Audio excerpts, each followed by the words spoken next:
দেলোয়ার হোসেন সাইদির মতো লোকের ভাষে স্টক করে মারাইছে জেলখানায়, এত ভালো লোক।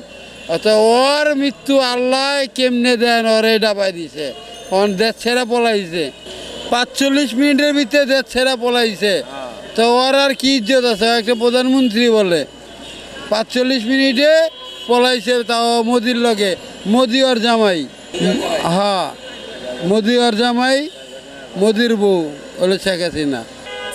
আমরা মনে করছিলাম যে শেখ হাসিনা গেলে আমরা জিনিসের দাম কম পাবো, কিন্তু দেখা যায় আরও বেশি বাড়ছে। ওই জন্য আমরা চাইতেছি অতি দ্রুত একটা নির্বাচন দিলে, দলীয় যে কোনো দলই আসুক, একটা জনগণের সরকার হইলে আমরা মনে হয় একটু রেহাই পাবো। যিনি হাজার হাজার কোটি লক্ষ লক্ষ কোটি টাকা পাচার করছে সে তো প্রশ্নই আসে না। কিন্তু স্থানীয় নির্বাচন, একটা স্থানীয় জনগণের সরকার দিলে, একটা নির্বাচন দিলে, সুষ্ঠু একটা নির্বাচন হইলে, আবার জনগণের একটা সরকার হইলে আমার মনে হয় ভালো হবো। কমতে পারে, সিন্ডিকেট থাকবো না, তারা দেশ পরিচালনা করবো সঠিকভাবে। এখন সিন্ডিকেটটা কি কোন থেকে যে আসলো, এটা ঊর্ধ্বতন কর্মকর্তা আছে, উপদেষ্টা আছে, হেরা টেকেল দিলে ইচ্ছে করলে টেকেল দিতে পারতো, কিন্তু হেরা টেকেল দিতেছে না কেন এটা আমি বলতে পারবো না। ব্যর্থ হইতো, জিনিসের দাম কোনো নিয়ন্ত্রণে আনতে পারলো না, ব্যর্থ হইতো।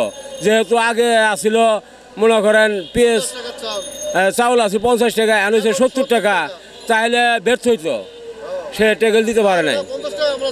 এখন আমরা চাই অতি দ্রুত একটা নির্বাচন। হ্যাঁ, জামাত ধরেন, জামাত আমি ই করি নাই, চাউল তো মনে করেন আসলে উৎপাদন হিসেবে 50 টাকার নিচে আসবো আর কি। আমার মনে হয় যদি একটা স্থানীয় সরকার বা জনগণের সরকার হয়, সুষ্ঠু নির্বাচন হয়, কমতে পারে না। 30 টাকা আসবো না, 50 টাকা খাওয়া দাবো আর কি, 50 টাকা পাওয়া যাবো।